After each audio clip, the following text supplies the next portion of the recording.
শিল্পের জন্য single window system চালু করা হবে। বিজেপির সংকল্প পত্রে এমনই প্রতিশ্রুতি দেওয়া হয়েছে। সিঙ্গুরে শিল্প পার্ক তৈরি হবে জানিয়েছেন অমিত শাহ। পাল্টা আক্রমণ করেছেন মমতা বন্দ্যোপাধ্যায়। रोजगार सृजन के लिए सिंगूर में एक औद्योगिक पार्क बनेगा जिसकी 50% भूमि एमएसएमई के लिए रिजर्व करेंगे और 50% भूमि में बड़े उद्योग आएंगे। राज्य भर में जगह देकर 4 नई इंडस्ट्रियल टाउनशिप बसाएंगे जो आने वाली नवी संभावनाओं को खोलने का काम करेंगे। যুব সাথীদের আমি বলতে চাই, জীবিকার সন্ধান আমরা করে দেব। যারা যুব সাথী পেয়েছেন আগামী দিন তাদের জীবিকার সন্ধান আমরা করে দেব। যারা এখনো পায়নি দরখাস্ত করেছেন তারা পেয়ে যাবেন। এটা বিজেপির ভাওতা নয়, ছলনা নয়। ওরা বলে এক আর করে এক। মিথ্যে কথার কারখানা, মিথ্যের ফুলঝুরির কারখানা ওরা। ঘরে ঘরে প্রত্যেকের কাছে, বাদ কেউ নয়, সবার কাছে প্রার্থী, সবার কাছে ভোট প্রার্থনা। এইভাবেই জনসংযোগ করছেন উত্তরপাড়ার হেভিওয়েট সিপিএম প্রার্থী মীনাক্ষী মুখোপাধ্যায়। প্রচারের সময় ভোট চাইতে বাদ দিচ্ছেন না তৃণমূলের নির্বাচনী অফিসও। উত্তরপাড়া 2টো রেপ, 4টে ছিনতাই, এখানে প্রমোটার ধরে একজন মহিলার মাথা ফাটিয়ে দিচ্ছে, এলাকায় এত বেআইনি মদের দোকান চলছে, সাট্টার দোকান চলছে, তাহলে তো এগুলো সম্পর্কে কথা বলা বন্ধ করে দিতে হয়, চুপ হয়ে যেতে হয়। দিদি বললেন যে মানুষের সঙ্গে বেইমানি করো না সিপিএমকে দেওয়ার জন্য। এখানে হুব্বা শ্যামলের এক সময় দাবদাবা ছিল, কল্যাণ ব্যানার্জি পুরো শেষ করে দিয়েছে। হুগলি জেলায় মস্তান নেই। হুগলি জেলার মানুষ মমতা বন্দ্যোপাধ্যায়ের বিভিন্ন প্রকল্পে সহযোগিতা পেয়ে আজকের খুবই উপকৃত। 21-এর মহাযুদ্ধের এপিসেন্টার ছিল নন্দীগ্রাম, 26-এর ভোটের ভরকেন্দ্র ভবানীপুর। 5 বছর পর ফের মুখোমুখি হচ্ছেন মমতা বন্দ্যোপাধ্যায় এবং শুভেন্দু অধিকারী। 21-এর নন্দীগ্রামে তাঁদেরকে ফাইট দিয়েছিলেন সংযুক্ত মোর্চা সমর্থিত সিপিএম প্রার্থী মীনাক্ষী মুখোপাধ্যায়। ডিওয়াইএফআই এর প্রাক্তন রাজ্য সম্পাদক এবার লড়াই করছেন হুগলির উত্তরপাড়া আসনে, যেখানে তার প্রতিদ্বন্দ্বী তৃণমূল সাংসদ আইনজীবী কল্যাণ বন্দ্যোপাধ্যায়ের ছেলে শীর্ষণ্য বন্দ্যোপাধ্যায়, বিজেপি প্রার্থী দীপাঞ্জন চক্রবর্তী ও কংগ্রেস প্রার্থী সুব্রত মুখোপাধ্যায়। সকাল থেকে সন্ধে চলছে মীনাক্ষীর দেওয়াল লিখন, মিটিং, মিছিল, প্রচার। জয়ের লক্ষ্যে উত্তরপাড়ায় ঘাঁটে গেড়েছেন বর্ধমানের মেয়ে। পরিযায়ী ক্ষেত্রে যে শব্দটা, যে এর পরের শব্দটা যেটা আমাদের আরও বেশি পরিচিত, সেটা হলো পরিযায়ী শ্রমিক। আমাদের কথা হলো আমরা আমাদের পশ্চিমবঙ্গের বেকার ছেলেমেয়েগুলোকে বাইরের রাজ্য থেকে ফিরে নিয়ে এসে আমাদের রাজ্যে তাদেরকে কাজের ব্যবস্থা করা। আর নইলে এখন যারা যেখানে আছে সেখানেই তাদের স্বাস্থ্য কার্ড, সেখানেই তাদের রেশন কার্ড, সেখানেই তাদের বাঁচার জন্য এবং পুলিশি নিরাপত্তা দেওয়ার কাজটা আমার রইল। আর যারা রাজনীতির ময়দানে আছেন তারা এই ধরনের অসাংবিধানিক কথাবার্তা না বলাই ভালো। এতে তাদের রাজনৈতিক বোধবুদ্ধির দেউলিয়াপনা প্রকাশ পাওয়া ছাড়া আর কিছু বলে না। মীনাক্ষীর সঙ্গে যখন দেখা হলো তখন তিনি উত্তরপাড়ার 12GB পাড়ায় প্রচার করছেন। লাল পতাকা আর বেলুনে সেজে উঠেছে চারপাশ। সমস্ত বন্ধ কারখানার জমিকে ফিরে কারখানার জন্য করার ক্ষেত্রে আমাদের অনেক পরিকল্পনা রয়েছে এবং আমাদের ব্লুপ্রিন্ট রেডি আছে। শুধু হিন্দ মোটর কেন, গোটা পশ্চিমবঙ্গের 14টার বেশি ACZ, food park, IT park তৈরি করার জমিগুলো আছে। সে নিয়ে কোনো পরিকল্পনা বিগত 15টা বছরে নতুন করে হলো? আরজিকর আন্দোলনের সময় প্রতিবাদের অন্যতম মুখ হয়ে উঠেছিলেন, যার বিচারের দাবিতে সেদিন পথে নেমেছিলেন সেই অভয়ের মা এখন যোগ দিয়েছেন বিজেপিতে। উত্তর 24 পরগনার পানিহাটি থেকে হয়েছেন প্রার্থী। আর আরজিকরে যখন গাড়ি আটকেছিলাম তখন জানতাম নাকি যে উনি পানিহাটির? তখন তো জানতাম যে উনি আমাদের ডাক্তার। পশ্চিমবঙ্গটা আমাদের, আমরা পশ্চিমবঙ্গের।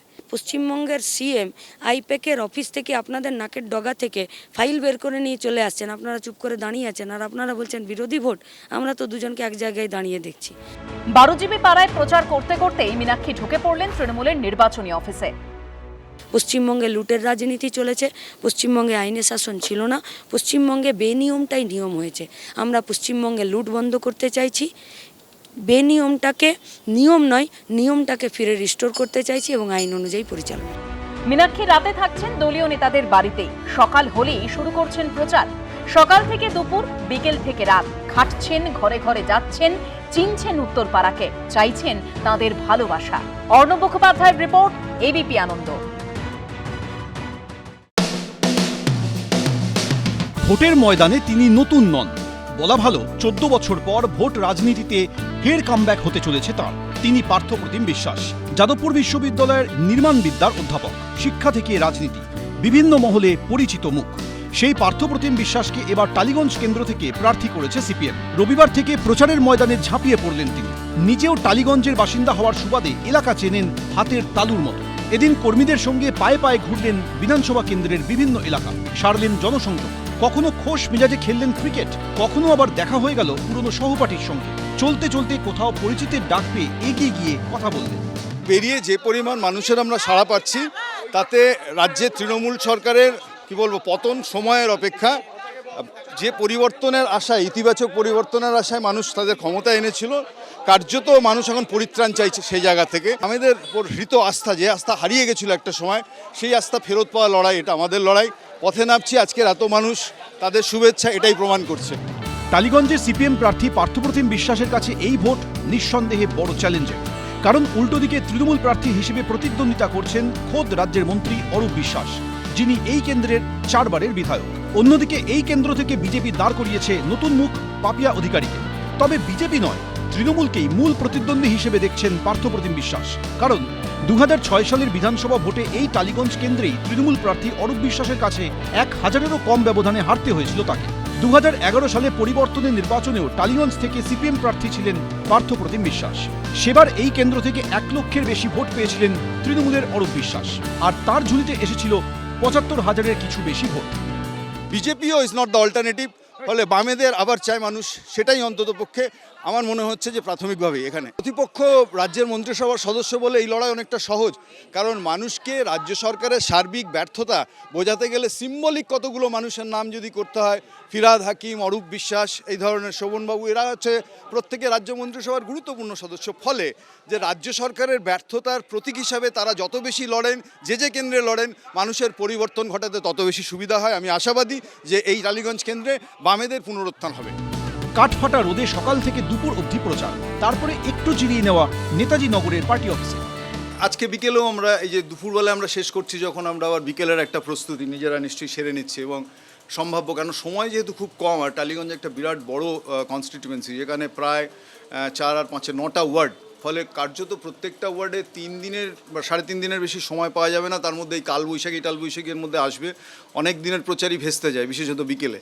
ফলে সেই হিসাবে যতটুকু সময় পাওয়া যাচ্ছে সেটাকে এফেক্টিভলি ইউজ করা। যারা এই অঞ্চলের সমস্ত কী বলবো পথ ঘাট, মানুষ, মাটি সব চেনেন, তারাই এই কাজটা করেন। আমি তো তাদের সাথে জুড়ে যাই, এইটাই। ফলে তারাই আসলে টেনে নিয়ে যান গোটা গাড়িটা। টালিগঞ্জ বিধানসভা কেন্দ্রে এবার 2 বিশ্বাসের লড়াই। কথায় বলে বিশ্বাসে মিলায় বস্তু, তর্কে বহুদূর। কিন্তু টালিগঞ্জ কেন্দ্রে এবার 2 বিশ্বাস, 2 মেরুতে। এখন সাধারণ মানুষ কোন বিশ্বাসে বিশ্বাস রাখবেন তা জানা যাবে 4 মে, বিধানসভা নির্বাচনের ফল বেরোনোর দিন। সত্যজিৎ বৈদ্য, এবিপি আনন্দ। এবিপি আনন্দ, এগিয়ে থাকে, এগিয়ে রাখে।